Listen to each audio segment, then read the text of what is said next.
All right, man. So we have a new article, and it's all about Maria. They're going to release Maria Flores this Tuesday with hands on June 11th, 2024. So here's the article in the Community Hub. Maria, the definitive final girl. The disappearance of Maria Flores set off a string of tragic events. Learn more about our definitive final girl here. Maria Flores, voiced by the talented Stephanie Panicello, is the heart and soul for our cast of victims. Her disappearance sent shockwaves across Central Texas and her sister Anna's life as a lover of art and nature. Maria's fateful trip, head to her Instagram page here to explore the vast Texas countryside during wildflower season, put her in grave danger with the Slaughter family. Having caught the attention of pretty boy Johnny, she was stalked and abducted by him. Maria seemed lost to the outside world. However, deep within the bowels of the Slaughter family's property, Maria was alive and fighting like hell for her survival. Amidst the horrors, she began to realize that something strange was happening. She was being kept alive because of Grandpa. His affinity toward her was perhaps some sort of past connection. All she knows is that she has to use this vulnerability against Grandpa to escape the nightmarish hell she's living in and escape for good. Maria's star sign ability is called Sweet Talk. She causes Grandpa a sonar ability to highlight family members instead of victims, to gain an advantage on them.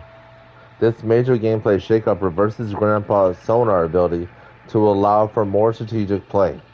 Maria's Sweet Talk can be modified through her ability tree, such as having Grandpa highlight family members in close proximity to him, reduce Grandpa's level by 1, and reduce cooldown times. A perk we wanted to highlight is Pep Talk, which grants Maria the ability to heal by a certain percentage after sweet talking Grandpa. Due to consistently placing herself in danger, her ability rewards the bravest and toughest of players in the Texas Chainsaw Massacre. Upping the stakes in this dangerous game of cat and mouse, will you have what it takes to ensure Maria escapes the clutches of the Slaughter family?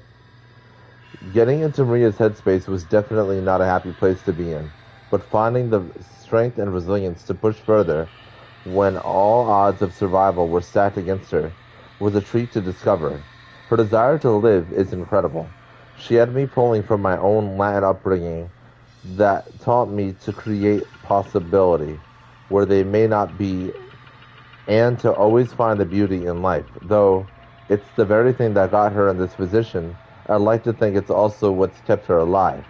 I can't wait for the world to finally experience the character that started the whole search. Stephanie Panicello, voice actor. Maria will be arriving to the Texas Chainsaw Massacre on June 11th, 2024. Keep the conversation going on our official subreddit, our Texas Chainsaw Game, X, Instagram, and Facebook. So this is outstanding because Stephanie Panicello voiced Clara Redfield in the Resident Evil 2 remake, so that's really awesome. I think that's really cool. Also, what's her name?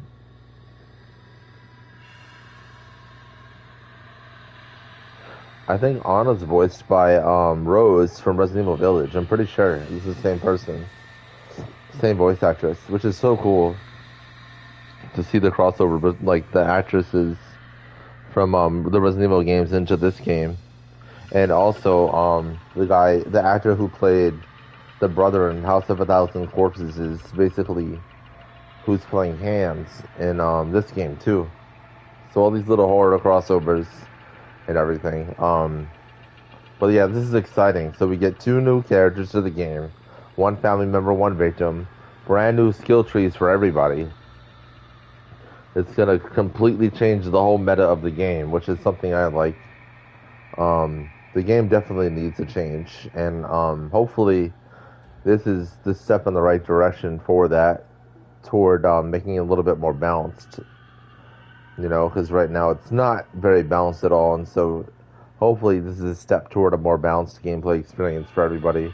I think now, at this point in the game, I think Gun and Black Tower have finally found like a level of synchrony, and have received a foothold amongst each other, so that from now on, especially because it's summertime, you know what I mean? It's the summertime almost. June 21st will be summer. This game, it's all about the summer, you know? It's the summer barbecue, you know? And so I think this game has a huge summer ahead of it. I think we're going to get way more than we got um, last time when the game launched. This August 18th, is going to be the 1 year anniversary of the game and everything. And I think we're going to get a lot of big things this summer in this game. I think we're going to get a lot of new content, a lot of outstanding different things that everyone's looking for. And I'm excited to see it. I'm definitely here for it. And I wish it all the best. And I can't wait to experience it. Experience the horror experience that this game offers. That's what I'm excited for. And I can't wait to see what they have to offer everybody and everything. And so that'll be really cool. And everything. And so that's what I'm excited for. That's what I'm here for. Obviously, there's definitely going to be a meta between Maria and Hans. And I like where they're going with Sonny's build. The perks that he's getting. I just can't wait to see what other kind of interesting builds we'll get in other characters, other victims, and other family members. I just hope that something gets done about Scout and something gets done about Serrated. It's just really difficult. Those two perks are really hard to counter depending on where you are. Depending on who you're playing as, depending on where you are. If you can't get through a crawl space or if you don't have a barrier, both of those perks can really screw you up pretty good. As a victim. And I don't know, maybe a more hands-on tutorial for everybody, so that when people play the game, they kind of have a better idea. I think that would be good. And then they get like XP points for doing the tutorial or something. I think that would be cool. Because like these tutorials are very helpful. The intro to the game is very helpful, but it doesn't matter. The problem is people aren't very, I don't even know what term you would use, but they get into the game and they just do whatever they want, or they just don't do what they're supposed to do. Because I understand how it is for family. I've been in that situation where you're playing solo family, your two family members you're playing with don't do anything, they don't mind the objectives, they don't patrol the map at all. And, you know, it's very annoying to play with that. It's very annoying. It's frustrating, of course. But the same thing happens on the victim side, you know? It's not all one-sided. And that's the thing. I see family mains making YouTube videos about, oh, when you play family solo, there's nothing you can do. And the same thing happens on the victim side. You can play solo victim, and your teammates all die right away, and then they have Grandpa to level 5 right away, you know what I mean? Before you can even get a specific exit door open that is, that helps you, like, substantially, you know what I mean? That happens often. There's times when victims are just sitting there in the basement, not doing anything, and Leatherface just finds them instantly. I was in one match as Leatherface, and as soon as I started, I saw, there's a victim right in front of me, still strung up. Like, and if they're not, like, what if they just started the game? There's no ranking system in this game, you know what I mean? There's no separation based on skill level that I know of, you know? So you could be a level 99 against a level 1 or something like that, you know what I mean? And they don't know what they're doing, so it's such an easy kill. Then your blood vial is full because you got the early kill. Grandpa's already level 1. You know what I mean? And then you have a sissy and that's the thing with this game. You can totally put a blood build on any one of these. Any one of them can do a blood build. It's just, Sissy and Nancy seem to I mean, even Hitch can do it. Just because their blood harvesting is lower and higher on other, it doesn't matter. Because you could put all those points into blood harvesting. You don't even need a savage build. If you can keep Grandpa and get it, or if you get Grandpa to level 5, like, you can get him up there really quickly. And, like, there's certain builds you can run. Oh my god, this fucking stick drift. There's builds you can run on them that are insane. Like this universal donor, you have with this on, you basically can get Grandpa almost to 2 levels every time. You can get him to like 180. So to level Grandpa up, you need 100 blood point. You need a full pint of blood. You need like 100 mLs, if you will, or whatever it is, 100 liters. I don't know what the fuck it is, but each level is 100. With this build on, you could basically collect about 180 liters of blood or whatever. So that's almost 2 levels right there.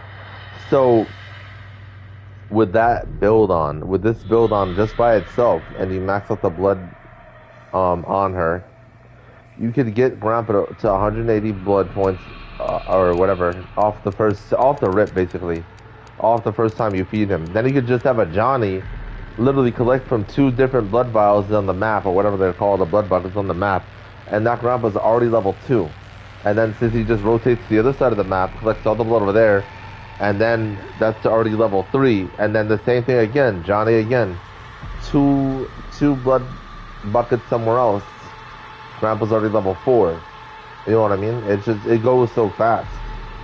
That's just one perk.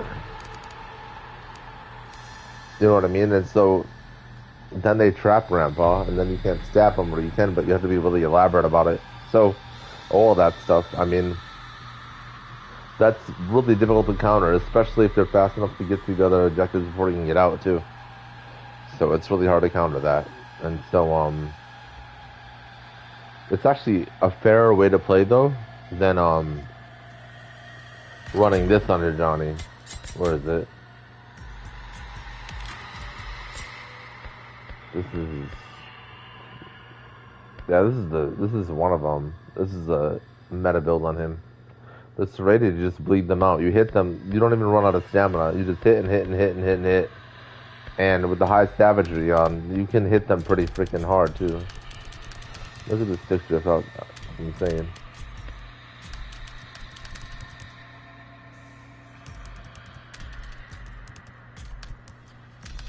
It's just hilarious.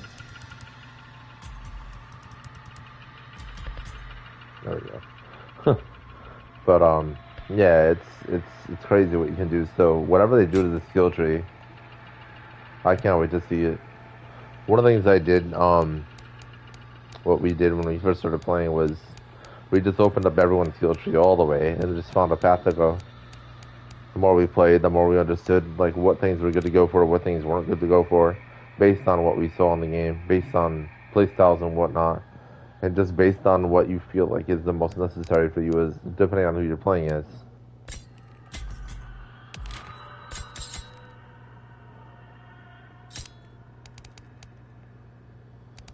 But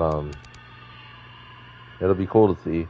Like Scout on him, Scout on this with this build on, he runs around like a vehicle. He's so fast, it's inhuman. He runs around he moves like a vehicle, like a car. It's kind of ridiculous, and I mean, you don't really need all that. He's already fast enough. I mean, if you need all that to play him, then you're not really good at playing him, and you shouldn't be playing him, is the point. Most Leatherface, like the good Leatherface mains, don't run it. They don't need it. But there's a lot of trashy ones out there that need it. They need the meta build. They don't know how to patrol the map. They don't know how to patrol objectives. They don't have that game sense where they understand that a victim could basically be undoing any objective at any given moment, and so they don't think like that. They don't use family sense properly. They're better at complaining online about how bad the game is than they are at actually learning how to play it. And that's the problem. But I think hopefully this Tuesday we'll see a difference in that. Hopefully a lot of the meta builds on both sides get flipped around a little bit so that new metas can come about that actually require a little bit more strategy, a little bit more communication. And of course, you're always going to get shitters in your lobby that don't want to fucking do anything, that just want to do whatever they want. You know what I mean? That's unavoidable, but that's every game, that's every online gaming experience in general. You know what I mean? You're always going to have that. There's no way out of that. It's just the way it is, unfortunately, you know? But it doesn't define every match. It doesn't define every single match you play in. And the whole point is to be vocal in a lobby so that you can meet people and play together. And then You build up a chemistry with them, and then you'll have people that'll communicate with you, and then you find a meta within your own playstyle amongst each other, and you figure out a great way to communicate and play the game.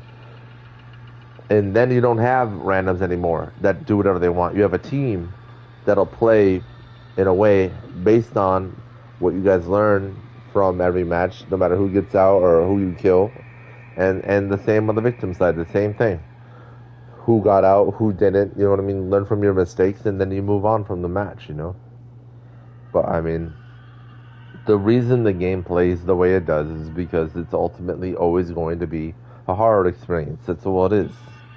So, the animations and whatnot are always going to be the way they are because it's just meant to be, it's not meant to be a sweaty, like, competitive game. People will try to make it that way. People will try to play it that way, and they're miserable. They're miserable people. They're so miserable with themselves, and they want you to feel just like they do. They bring it out in these games. I don't know what the problem is, but the shit comes out in these games. They tell you suck and all this other nonsense. It's just like, you just gotta mute that noise. You gotta mute that noise and find your signal and understand that it's just, keep away from people like that. Fuck people like that, you know what I mean? They're there to ruin everyone's experience. They're there to enjoy it at everybody else's expense, basically. And so, you don't want to be around that shit. Fuck all that. Because they're there to ruin the game. They're not there to help the game. They're there to tell you the game's dead. They're there to tell you the game's shit. They're there to tell you the devs are ass. They're there to completely disrespect all the work and everything that was actually put into the game. You know what I mean? That's why most of the attention to the game is to its authenticity of the original film title. You know what I mean? That's where all the detail is. That's where everything is. So it's not really going to be in the gameplay mechanics themselves as much because the full vision is authenticity to the original film. That's where the full vision is. So the gameplay is going to take a back seat to that. And so because of that, the game is going to play a little funny. It's going to play a little silly, you know what I mean? But that's the point. It's not meant to be sweaty. It's not meant to be competitive, and that's exactly why, because it's meant to be authentic. It's meant to be a fun experience, like a horror experience. It's meant to be scary. It's meant to make you jump. It's meant to make you scream. It's meant to scare you. It's not meant to, oh, I've got 10,000 escapes, I'm a god. Like, that's literally the cringiest fucking shit I've ever heard. These people. Like, I don't care what I have. I have, what? 1,359 deaths. So what? I have 927 kills. So what? I have 874 escapes. So what? That doesn't fucking do anything for me now, does it? Right? My life's not better either way. Whether or not these changes. Let's say I had 1,000 escapes. Let's say I had 5,000 escapes. Who gives a fuck? I'd be the same damn person then as I am now, right? So that's my point. If it's not doing anything for you in real life, what does it matter at the end of the day? Who cares what you got, what you did? It's cool to see the numbers. It's cool they track all that, of course. But at the same time, what the fuck is it doing for you? Or what the fuck are you doing with yourself with this, right? Are you changing the world? Are you doing something better for yourself? Are you innovating anything for civilization? That's the main focus, bro. That's the main focus for anything. I mean, I know people play games to escape. It's literally the ultimate form of escapism. You know what I mean? If you think about it, like sports. People watch sports to escape reality. You play games to escape your reality and your real life. But if you're having a miserable time or you're living a miserable life, you don't need to pour that into the game too. And pour it all over everyone else's gameplay experience, you know? And that's the thing. That's always something you've got to remember. It's just a fucking game. And it's important to keep that in the back of your head and understand that and not take everything so serious. Not shit on the devs. Not shit on this or that. It's just, you just got to figure out a different kind of hobby. You can still play the game, but you should have a hobby too to kind of take that negative energy and use it towards something good. Use it towards something that's productive. Because even negative energy, that's energy that can be spent on something better for yourself. But trying to make other people miserable with your negative energy is just such a waste. It's such a waste. I'm not trying to sound like some peacemaker or anything. I'm just trying to say like that's energy that's being wasted that could be done to build or create something. That's energy that's being taken away from something productive and being put into something that's gonna work against you. It's gonna work against the people around you, and it's not gonna help anything. It's not gonna build or create anything. And that's the thing you gotta remember or think about. It's easy for me to say that. It's another thing to put into practice, though.